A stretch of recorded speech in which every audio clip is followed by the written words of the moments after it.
Hi, my name's John and I'm custodian of Corica Contessa 32. In this episode I'm going to talk about three things. One, a little bit of destructive work that we've done and why we've done that. An update on progress, building on the things that you might have seen already. And finally a little bit of a conversation with James about our preparations for the boat show. 50 years ago, when the Contessa was designed, people sailed in a slightly different way. There were more people on the boat, and the materials that they had, the winches, the ropes, the turning gear and the rigging, were all much less sophisticated and strong than they are today. And so people tended to sail with everything controlled at the mast. Nowadays, with the ability to turn ropes through big angles and not have a huge amount of friction, a lot of boats are, by and large, sailed from within the cockpit. So the Contessa, which already had a reputation as a wet boat, it's quite a low boat and therefore a lot of water comes in. We had a couple of little water bulkheads, breakwaters, if you like. But because we want to bring a whole pile of ropes back, that gets in the way of the breakwater, and so what we've done is we've cut a bit of the breakwater away, which should make the little boat a little bit more wet, but it will mean that we won't need to go up to the mast in order to reef. So this view is a plan of the top of the coach roof, and you can see the cleat, the winch and the breakwater.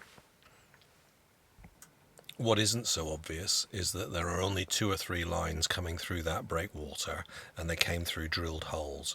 We actually want to bring 5 lines through on each side. So what you can see here is where Dan has cut the breakwater away, both on the port and on the starboard side, and that will allow the ropes to come through. And what he's then done is started to put some glass in there in order to make it all nicely faired off. So by cutting this piece away, we'll allow more water into the cockpit, which is bad, but it will be easier boat to sail. So this is the final shot of where the mast is going in, all resined in and gel washed. Worth noting that we're still slightly in destroying things mode. This U-bolt was up on the foredeck, and as you can see, corroded on the top.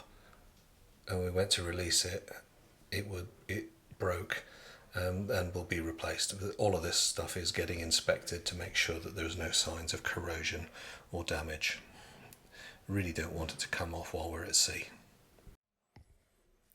Spent a bit of time today rubbing down the inside of the engine compartment,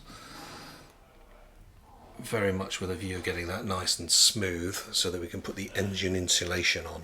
The foam that is going to go into the engine compartment.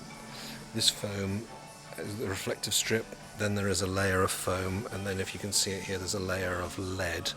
All of this is about keeping the noise down. Clearly there's some fire retardant properties, but it's mostly about the noise. I'm down with James at Yachting Sports. James runs the team down here. We've been, as I've alluded to, had a couple of conversations, quite a lot of conversations about the various bits of equipment and what decisions we're going to make in terms of putting the boat together. And all those things are coming together, and the boat show comes up in the next couple of weeks, and myself and Elizabeth are going to go down to the boat show itself and have a look at, in real terms, some of the things we've been talking about before we make the final decision to commit. So I've been very grateful for the pushback that I've had in terms of how are you actually going to use the boat. Make sure you think about what you're going to do with it before you just go and spend a lot of money on nice shiny things at the boat show. The how it gets used. The kind of marine equivalent of measure twice and cut once, if you like. I always forget to do. So it's been terrific, and I've got a list of questions to take to the boat show, and really looking forward to that. So all in all, good progress. Some things being destroyed, some things being built, some things being replaced, and we continue with our preparations for actually making the commitment to some purchases that, as James described, all need to come together nice and tightly. Thanks very much for watching.